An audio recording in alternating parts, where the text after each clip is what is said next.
What's up, gangsters? How about some minutes of random? All right, here we go. As you can see, this is quite a mess.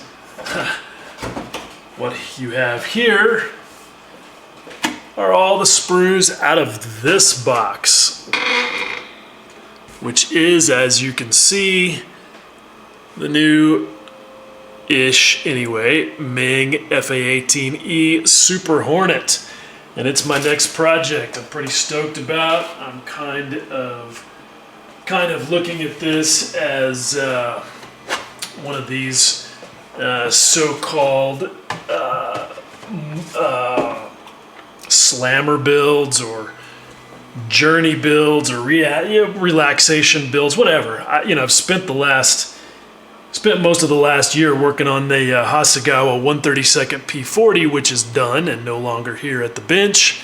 And I just have completed next to nothing this year other than that. I mean, that was a pretty major project, but nonetheless, between that and a little bust painting exercise, I just really haven't finished much. So I want to do something that's relatively straightforward.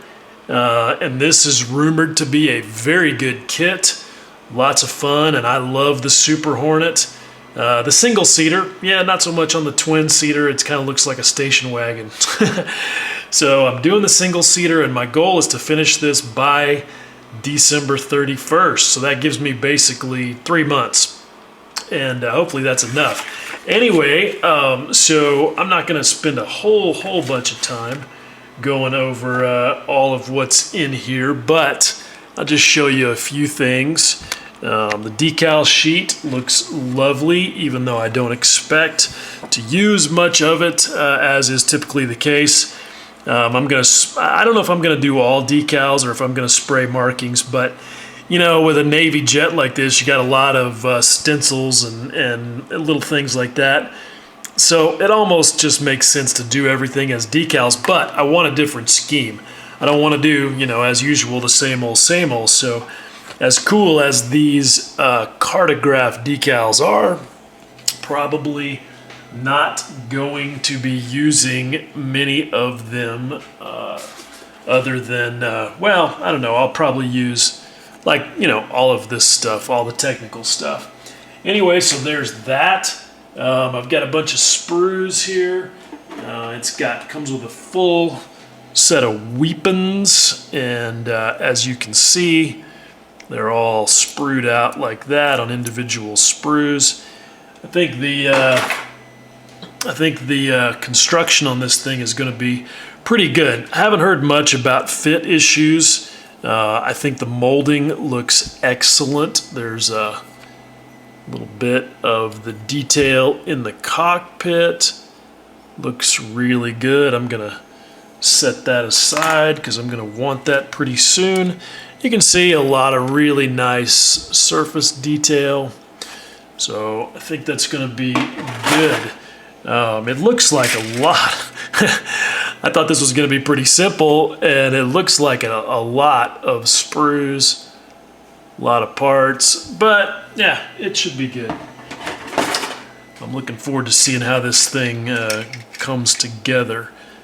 You can see some bits of the ejector seat right there. Gonna need that pretty soon. I don't plan on using any photo etch. I'm not gonna do any resin. I'm just gonna build the damn thing and just have fun with that. And really just focus on the finish and the weathering, because I am going to do it as a pretty filthy bird. Some excellent landing gear detail. Hopefully that'll all be straightforward. I thought about doing it in flight, but then decided not to. Might even put the pilots in there, though. Look at that really crisp molding on those grates. Lots of really nice crisp detail in the gear bays. Looks good. Just lots of really good stuff on all of these sprues. I think, there's an instrument panel on this one. So I'll be doing the whole hand-painted instrument panel and cockpit. So that looks pretty good. So that's all of the, that's all of the sprues, pretty much. These are the big parts. Hopefully this all goes together pretty well. I've heard about a couple of fit issues on these big parts, like along this joint line here, but hopefully it'll be stuff that's relatively straightforward to deal with. And I will just use my fundamental modeling skills and not get into a bunch of drama. Anyway, this is kind of cool. So there's this contest. I didn't even know about this, but there's this contest, and it says goes through December of 2021. So hey, maybe if I finish in time, I'll enter the contest. Because look, there's some fat prizes going on there. If you win the whole deal, first place in the final will get USD $1,500 and a medal. Woohoo! So, might get into that. We'll see. All right, let me get this instruction booklet open. I should have had this done, of course. As usual, totally flying off the cuff and unprepared, but I'll get this open. Okay, so here we go. Got these things out. I forgot to mention there's also a set of masks. That's nice. And just a couple of photo etch parts. And look, these are the, I guess you could say, fretless photo etch parts. I'm pretty sure that's not the right term, but the point is, they don't have the attachment points to the rest of the frame there. They're all held together with this blue adhesive film. So that makes it really nice because you don't have to do any cutting to get them off. So that's nice. I really like that. Okay, so here we go. We got an instruction sheet. Got some stuff here. Some historical data about the F-18 in a couple of different languages. So save that. Yeah, let's have a quick look at this instruction sheet. See what we got here. Nice color instructions from CAD renderings. They're not worried about wasting paper, so they give you plenty of space. I like that. That's good. Really good. Painting instructions here. Yep, I like this. Looks like it's going to be fun and straightforward. All right, so then let's see what we got back here in the back of this instruction sheet. Well, they don't have you put the ejector seat together until way down there at the end. One thing that I did not notice in the kit at all is any seat belts. So yeah, I may have to use some aftermarket, because if that's the case, if there's not any seat belts, then either I got to put a pilot in and spend the time painting him, or yeah, got to get some aftermarket seat belts. And that appears to be the case. There are no seat belts. That's a little weak. That's a little bit of a bummer. So gonna have to see how I'm gonna solve that problem. Maybe it's just a set of photo etch seat belts. Maybe it's a resin. I don't know. I don't really want to use a resin seat. Anyway, here's the sprue map. That's always one of my favorite things when they do that. Painting mask application. That's pretty cool. And then of course we got the color schemes, which not going to be using.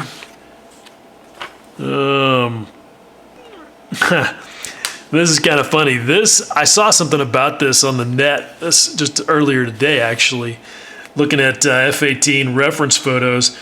This, yeah, it says Pilot Unknown, United States Navy Strike Fighter Tactics Instructor Program. That also known as Top Gun, and I saw one of these painted up, kind of a spy photo of one of them painted up with the pilot's name, Pete Maverick Mitchell, which you guys know means Top Gun 2, which I know we're all excited about. So anyway, there's all that. Instruction sheet. So that's going to be good fun. What else have I been working on in my randoms time? So I've got, let's see, got to get out from under this box. see if I can find this other stuff. So I've been working also trying to still solve the bare metal foil problem. I've done a couple of videos on that. I am still soldiering away, trying to remain optimistic. It's not gone great, but I did finally get a result that I feel like at least gave me hope. I've been really bugging Jen Wright. If you haven't checked out her channel, she's Genesis Models with a J, or Genesis Designs. She's a good model maker. She's over in the UK, and she used to be an automotive refinisher, so she really understands abrasives and finishing. And she's been doing some of this, and she was not getting all of the texture out of hers either. Until she I kind of pushed it, because I'm trying to get it down to basically zero texture so that I can get a polish on it. And she's doing it by hand, and I'm trying to do it with my little Proxon sander and my little Proxon polisher, and that's not gone well. But I did this one by hand, and it's not bad. Like, this is the first one that I sort of felt might be usable. It's got some scratches and stuff in it. Some of that's coming through from this much abused test mule part, and some of it's just, you know, bad workmanship on my part. But this is not terrible. This is far better than my other efforts. Which, let's see, I've got a couple more over here. So yeah, this is one that I just have just worn out. This is doing it with the machine sanding, and it's just not good. It looks like it's not terrible, but it's not going to work. And then there's this one that I've also got prepared for sanding.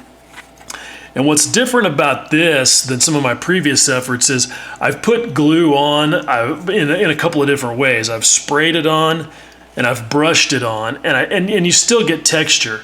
So last year I saw where a guy on Facebook had pretty decent finish, it looked like anyway, and he's actually using a laminating machine where he puts the foil on a piece of non-sticky backing paper and then runs it through the laminator.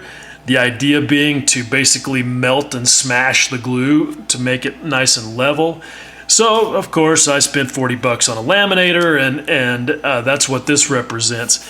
It's not bad, but you can still see the brush marks from applying the glue.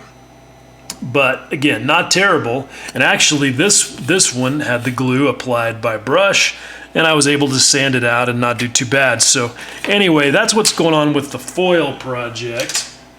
I've also been doing a lot of 3D printing. You may be able to hear in the background the meep, meep, meep signature soundtrack of 3D printing, and that is my new Epax X1 4K 5.5 mono that I have been running now for a couple of weeks. I've got a video series I'm doing called the 3D Printing Adventure, and I've been doing some test prints, just kind of trying to get my sea legs, because I've got 3D printing experience that goes back like 25 years from when it was actually new. But I have not been doing my own printing for my scale model stuff. I've been fortunate enough that I've got some good friends who have been doing my printing for me, and that's been great. Like with my P40 project, the seat was one of the major things where I designed that using Fusion 360, and then my buddy John Colasante did the printing for me, and so that was good. But these are my prints, and they are pretty good. I'm stoked. This is an example of the seat using an Epax resin called Hard Black. Oh wait, actually no, that's not. This is using the Hard Black, and it's good resin. Really, prints well. Really crisp detail. You can see like all the little rivets and so forth. When you look at this, this is the Amerilabs town file, is a good test part. you can see the resolution is really incredible, getting down to 0.1 millimeters, really tight. You can see more of that in the videos about in the 3D printing adventure series. But the one thing about that resin is that the resolution is sometimes a little too tight, and you really can see things like the build layer lines on like the side of the seat right there. If I get the angle right, you can see them there. And that's just a thing with 3D printed parts. You got to deal with that. But I'm also now switching over to Anycubic's Craftsman gray resin. And the deal with Craftsman is that it's supposed to give you a good compromise between surface finish and resolution. And it really does work well. My prints with it so far have come out almost flawless. And this is kind of an example. This has got some primer on it because it's almost impossible to see the true detail without some primer on there. But you can see the resolution is still really good, but the surface finish is just slightly better. Like those ridges from the build layer lines are just slightly softer. It's kind of hard to tell, but when you look at it under a magnifier, you can definitely see the difference. So that's been going well. This is a thing that I bought from a guy called Walade's Studio on Patreon. He's a designer and he sells STL files. So I bought this little kit for $10. It's basically just a half dozen parts. And so I'm working on, printing it. This is printed in the Epax hard black. And I just kind of use this as a dry run to figure out how the thing is going to go together, which is not very well. None of the peg and slot features to attach the limbs fit. So going to be doing some modification there, but I'm ultimately going to print it in the Craftsman resin, and I've got an idea of how I'm going to do this on a base and how I'm going to paint it. So hopefully that'll be pretty cool. Also, got a couple of books. I got to go over here and get them though. They're way over here on the other side of the workbench. But these are really good, really neat books that I've gotten as a result of interviews that we've done on the Sprue Cutters Union podcast. That thing is costing me money. One of our recent episodes was with Moraine Van Hils, and he's got this new FAQ dioramas book, and it is super cool. Lots and lots of great photos of just brilliant diorama work by different people. Just really good stuff. I mean, Moraine's work is amazing by itself, but you're getting a lot of other stuff that he's curated in this book. And the whole point of this book is composition and storytelling, which is a key thing if you want to be effective at building dioramas. It's just so, yep, good stuff. Dioramas, storytelling, composition, and planning. Then, going back even further in history, but also another master, we did an interview with the guys who do the Small Subjects podcast, and both of those guys were personal friends with Shep Payne. And one of them is Jim D. Regattas. He actually wrote the book on Shep Payne, literally. And I had to get a used copy of it. It's not available new anymore, but at least I don't think it is. Anyway, this is also a super cool book with lots of neat stuff in it, and just kind of really gets into everything that Shep Payne did and what he was about. And one of my favorite things that Jim said about Shep Payne was, since I'm talking about 3D printing, is that he would have totally been down with 3D printing because he was always pushing his techniques and looking for new and cool ways to do things. So anyway, I got lots of reading material. And that's that for this episode of The Randoms.